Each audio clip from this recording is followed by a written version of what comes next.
Now, I hope you had a cup of tea and got to stretch your legs and had a walk around the stall. So we're just ready to start now with our next speaker. So we'll just say a chaplet of the divine, one decade for him, that the Lord will anoint him now and put his words on his heart and on his lips that he wishes him to speak.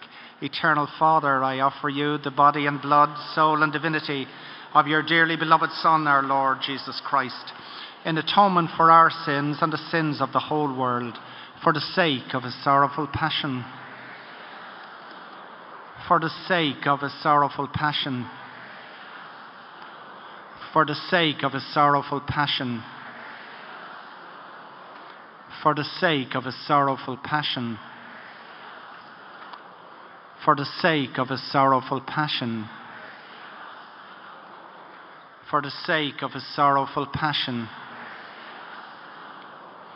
For the sake of his sorrowful passion. For the sake of his sorrowful passion. For the sake of his sorrowful passion. For the sake of his sorrowful passion. So our next speaker is a man who was a Christian brother for 25 years. He was a headmaster. He hails from Northern Ireland. I heard him speaking one night down in St. Matthew's, where he's parish priest, and I was truly inspired by his enthusiasm and his ability to communicate his own faith and his belief. And I saw him next on Vincent Brown, where a debate on forgiveness, and he spoke up and he says, when everybody was having a go about what was wrong in the church, and he turned around and said, what about forgiveness? But he's a man, a great orator, and he's one of the best speakers that I've heard in our 24 years. So please put your hands together for Fr Joe McDonald. God bless you. Thank you. Good morning, everyone. It's terrible to be introduced as a great orator, because it goes downhill after that the whole way. So you can enjoy me in the slide downwards. I'm going to be very honest with you. It's embarrassing to tell you this, but this is my first time at a Divine Mercy conference.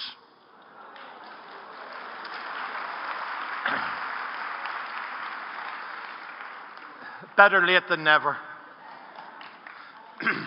It won't be. Yeah. Real privilege, I mean that. Real deep honor to be invited into this beautiful gathering. So many of you here, people of faith, and the devotion that you have, beautiful devotion, celebrating God's mercy. It's particularly appropriate. Don invited me along, and it's a little personal anecdote at the beginning. Not last Divine Mercy Sunday, but the Divine Mercy Sunday before that, 2 years ago almost, I was celebrating Mass in St. Matthew's in Ballyfermot, and I didn't know as I celebrated Mass that my mother had taken very ill and in fact was dying. And when I came off the altar, there were many missed phone calls, and as I was leaving St. Matthew's, a parishioner shouted to me as I got into the car. He said, "Don't worry, Father, it's Divine Mercy Sunday. The Lord will see her through." And I met him about a week later, and we had buried her at that stage, and he found it difficult to make eye contact, almost apologetic. I said, John, you were right. The Lord saw her through. He took her home. If you knew Bridie, you'd know that she didn't want to be in a nursing home. She didn't want to be sick. And her death was a great blessing to her. It was very difficult for us. Without warning, she was getting her hair done on Friday. And she was shopping on Saturday. Two of her big addictions, shopping and getting her hair done. And and then she went home to the Lord on Divine Mercy Sunday. It seems since then, right up to I got the invitation from Dawn, that it's been nudged a little bit every couple of weeks by the Holy Spirit to be here today with you. And as I say, it's a great pleasure. It seemed appropriate to be invited here to talk about God's forgiveness. Forgiveness and mercy are inextricably linked. You can't separate them. And I'm sure many of you are aware of St. Faustina's comment on forgiveness. She said, "He who knows how to forgive prepares himself or herself for many graces from God." And then she said a wonderful thing. "As often as I look upon the cross, so often will I forgive with all my heart." And you can understand why Faustina was moved in that way. The scandal of the cross, the image of suffering and shame, translated then into the most beautiful symbol of hope and mercy and forgiveness. And Faustina then says, every time she looks on the cross, it will remind her to forgive with all her heart. So my friends, I'm going to, just for a few minutes, share with you about forgiveness. And just to say to you in a general way, I was very conscious of Sister Bridge. She talked about the church and where we are as a church. I firmly believe that we need to come back again to forgiveness and God's mercy. We need to do it as individuals. We need to do it as parishes. We need to do it as a church, as an Irish church. And now is the time. Now is the time to turn back to the Lord. And the minute we turn back and we start to make our apologies, we start to say sorry, the Lord responds with infinite generosity. Shh, shh, he says, I know you're sorry. Because the minute we turn back towards him, he delights in us. He is so oozing with love and mercy. The minute we turn towards him, the arms are outstretched. This is the beauty of what we celebrate today. Just to take it out of a religious context for a moment, many of you would remember Ronald Reagan, President of the United States. He was elected president when he was 70. And not long into his term then, there was a young man called John Hinckley who tried to assassinate him. And Reagan describes lying in the hospital and the waves of anger. And he tightened his fists and his breathing grew shallow. And he started to curse this mad, crazy, who did he think he was? Not only taking his life, but such an attack on the President of the United States. And as Reagan got more and more angry, the bleeper started to go off, the blood pressure went up, the monitor started, and the nurses ran to him. Over the next few days, he experimented. He said, what would it be like if I tried to forgive him? What would it be like if I tried to pray for him? And his whole tone changed. And he started to bring John Hinckley into the presence of the Lord and to ask the Lord for his mercy for Hinckley. What happened? His hands relaxed, no longer clenched fists. Hands relaxed enough to receive. Breathing returned to normal. Doctors and nurses couldn't believe it. Blood pressure dropping. Reagan makes a wry comment. He says, I came to the conclusion then that forgiveness would not just be good for Hinckley, it might be good for me too.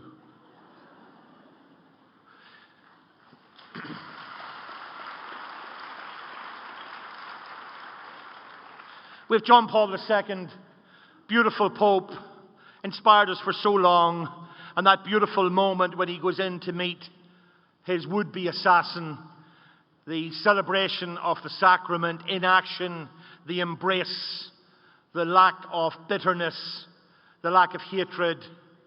And so, my friends, I come to just to share with you a little bit of my own story around forgiveness. As a small boy growing up in West Belfast, we had two priests. in the parish. One was the canon. Like myself, he wasn't built for speed. And he used to come in the morning. In those days, they had Berettas. You remember the Beretta? And he came in the morning, and we were lined up as altar boys, only about 7 or 8 years of age at this stage. And the canon walked past us and over to the crucifix, and he bowed at the crucifix. We could hear him saying a prayer. And then after that, only after that, he would turn round, he would come over. Very formally, he would shake hands with us and say, "Good morning. Good morning, Master McDonald." And people had the impression of the canon. He was aloof, he was snobbish, and so on. We had another priest, a young curate, long hair, jeans, cool, hip, and trendy. And he came in and he wrestled with us. He didn't go to the crucifix. He wrestled with us. My friends, in the coming months, what emerged was that the canon, in fact, was a really, really good priest. And I pray often that I would turn out half as good as the canon, because he was a fine man. The other priest was a very sad and a very ill young man who began to sexually abuse us. And that began a period around 1969 for about 4 or 5 years. Later, my mother would live long enough. My father went to God before the story was talked about. But my mother really blamed herself. How could she not see it? Baking apple tarts for him on a Saturday, welcoming him into the house. Saying to my father, "Isn't it wonderful, isn't it marvelous that Father's taking such an interest in Joseph?" And those words haunted her.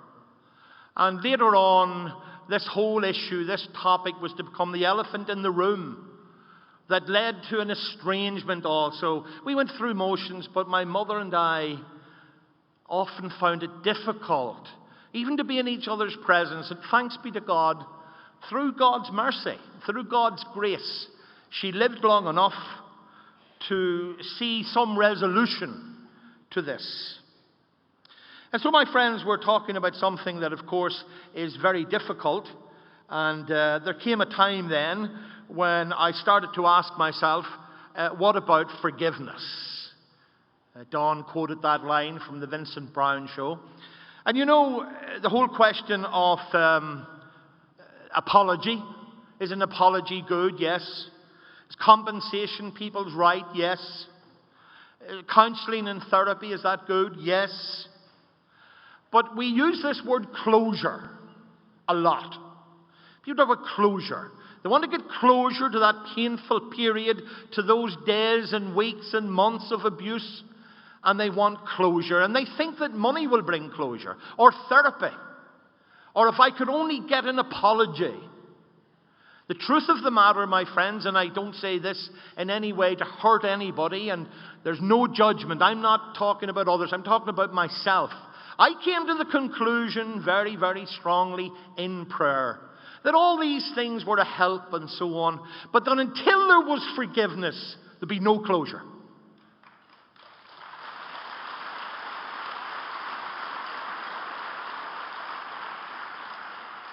And so I decided to seek this man out, to find him, and he had served a number of prison sentences at this stage for a long catalogue of abuse of young boys and girls, using activities like gymnastics and camera club and altar servers and so on. And when I mentioned it to the bishop at home in my home diocese that I was going to seek a meeting with this man, with a view to offering him forgiveness, the bishop said to me, "What happens if you have a relapse?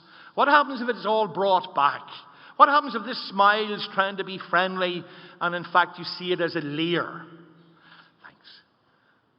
And I said to him, "But Bishop, I'm not doing it to receive anything from this man. I want to offer him forgiveness because it's right for me to do that. And I came in touch with, and I put this to you today, very often the block that's in our hearts, the block that's in our souls, is connected with forgiveness. Sometimes I meet people like yourselves who are so good and trying to be faithful and walking the pilgrim journey, walking the faith journey, and trying to get the various helps, faithful to daily mass or to the rosary, to divine mercy, to the chaplet. You say it and you sing it with such heart. And yet again and again people say, but Father, sometimes I experience such coldness, such indifference. Father, sometimes I don't feel moved at all. One of the things you really must check for that is the block in our hearts, the block in our souls around forgiveness. You see, we can talk and talk about the beauty of God's mercy, but if we are not people of forgiveness in our hearts, how can He reach us? So we have to try and work on that. It could be a forgiveness for something gone back many years. I'm talking about an experience. I'm 53 now. I'm talking about an experience from 1969 to 73. I was only 8, 9, 10 years of age. Long, long time ago. And so there came the day, another bishop, in fact our own archbishop, said to me, what happens if he's not sorry? And my thing is, again, if he was sorry, it was a bonus. But I wasn't relying on his sorrow. I was going to offer him forgiveness. So the day came and I met him. Hadn't seen him for many years, an old man now. And I had made up my mind I'd say 3 things to him. And when we met, I asked him to give me his hands. And when I asked for his hands, he started to tremble. He started to shake quite violently. He said, but these are the hands that abused you. I said, that's why I'm asking you for them. As I took his hands and I said 3 things to him. I said, what happened long ago should never have happened. We were small children. What you did in those years has done untold and lasting damage. But now, number 3, I'm at a stage in my life where I want to offer you my forgiveness. And when I said that, he immediately interrupted and he began to say how wonderful I was. Aren't you great? And I said, whoa, whoa, whoa, whoa. Let me tell you that there'd hardly be a week pass that I wouldn't happily strangle you. Somebody said, that's a strange type of forgiveness, isn't it? But the point, my friends, about forgiveness is it's not a box that you tick off. Done and dusted. You're forgiven, gone. And the reason it's not done and dusted and ticked is with passing months and years, one discovers afresh aspects of hurt and damage done. And you realize that in forgiving him, yes, you must forgive his fellow priests who saw little 7- and 8-year-olds being brought into their house and upstairs and said nothing. You must forgive his superior who knew that he was abusing children and then put him into our parish. We must forgive the bishops who stood in the way. And so forgiveness becomes a tall order. And forgiveness is something ebbs and flows. It's like an old scab on your knee. If you have an old scab there, you know yourself, it looks very healed, and then you pick at it. Or you knock it off the end of the table. Ouch! Here we go again. And so forgiveness is something we need to revisit it. And the lump comes again, and I say, Lord, I thought I'd forgiven. Help me again to revisit this. Help me be an instrument of your mercy. Help me be an instrument of your forgiveness. Help me be an instrument of your love. And so that was the day. And let me tell you this, my friends. When I had his hands in my hands, I said, can we pray? And he said, I couldn't. And I says, well, I can. I pray for both of us. At that moment, I asked God's mercy to come down upon us into the mess of human brokenness. And my friends, it was like a powerful healing warm balm poured out on us, down into the mess, the rawness and the brokenness and the pain, and a great celebration of God's love. Because that's what Faustina tells us. That's what happens. You put yourself in the way of forgiveness. What happens? Abundant graces flow in that situation. And so, my friends, you can imagine as I made these moves, my family weren't all with me. I have a young brother, my youngest brother. He's a little bit hot-headed. And I was telling him I was going to meet this priest. And he said to me, if you give me his address, I'll not be showing him any forgiveness. So I says, well, we'll keep his address secret, so. My poor mother struggled with it long and hard. And she found it very difficult indeed. But she also realized that it was the right thing to do. And she too prayed for the grace to ask God to show him mercy and to forgive him. Mum died on Divine Mercy Sunday, the year before last. And about 6 weeks before that, this priest died. And I went up to Belfast, and she was uncharacteristically quiet, talking as in the family. And she said to me, eventually, I said, what's on your mind? And she said, do you see, she didn't refer to him by name, did you see that he has died? I says, I did. And then there was more quiet, more silence. And eventually I said to her, Mum, what are you thinking? And she said to me, do you think he's in hell? And I smiled, and I said, no. And I hope not. And don't you be thinking like that either. And then there was more quiet. And I looked at her and I said, say what you're thinking. And this is a typical West Belfast mother. She said to me, well, if I meet him in heaven, God help him.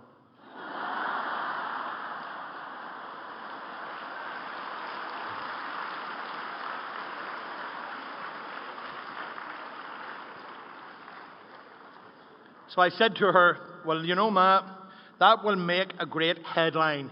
Priest's mother causes riot in heaven. My friends, as I finish, I would be conscious to repeat again to you, please, no one here in any way affected by this story, please do not hear this as a lecture. Please do not hear it as someone getting up to tell you what to do. I meet people who come to me and they talk about this. I met a young girl recently who had a terrible story of abuse in the family. But her abuser is long since dead.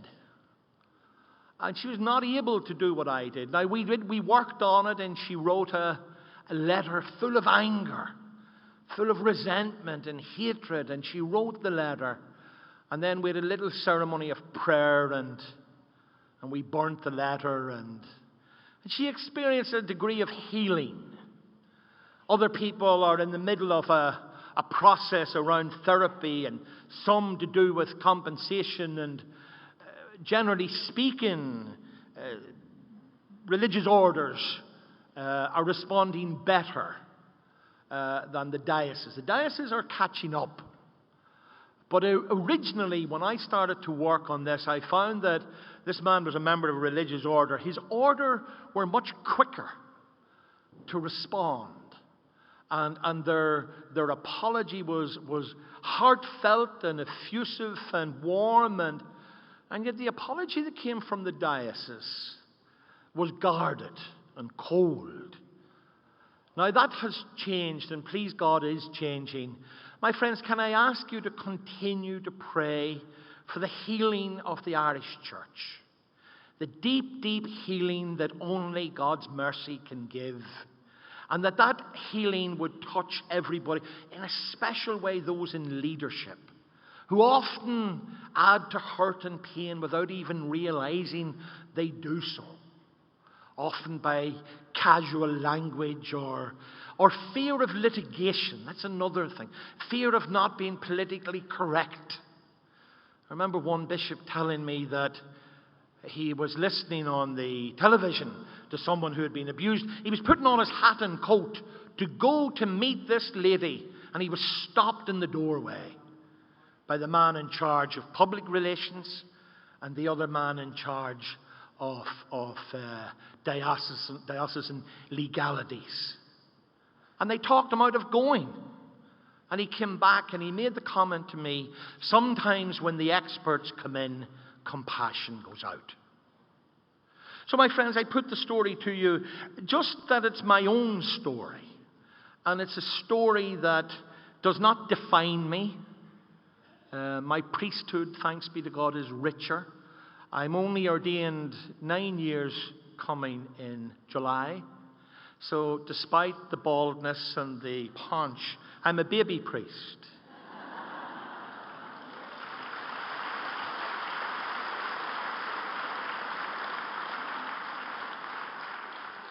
I said that phrase at home once, and I have an uncle who had a great sense of humor. He just said, some baby, some baby. So my friends, the story is a story of God's forgiveness and mercy breaking down into the mess. And there is nothing, there is no hurt, there is no estrangement, there's no isolation, there's no pain that cannot be reached by the beautiful mercy of God.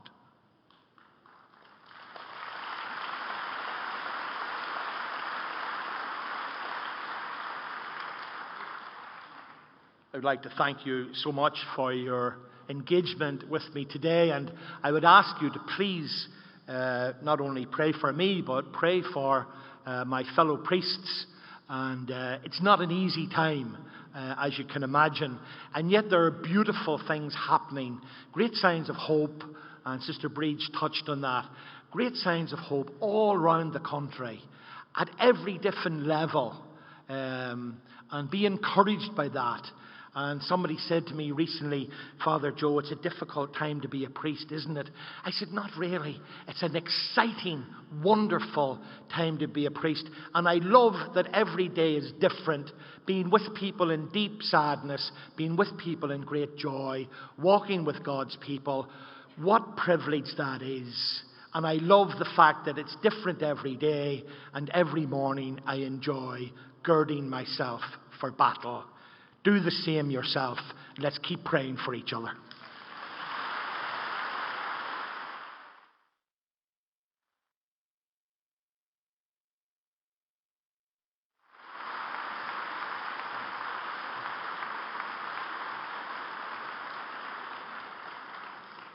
Good afternoon, everyone. Father Joe, thank you for sharing your story with us this morning. I'm sure it's not an easy thing to do, to get up and share such a personal story. But thank you very much. You've inspired me, and I'm sure countless others here, just to ask for that grace to forgive those who've really hurt us in our lives. So now, before we have Mr. Philip Bryan, we're just going to take 5 minutes of just silent prayer. There's about 5,000 people in this hall at the moment, which is a huge number. But yeah, I'm just going to invite everyone just in your seats for 5 minutes, just to sit with God. Father Joe asked us to pray for healing in the church, so maybe we could take this time just to pray for healing in our church in Ireland. Thank you.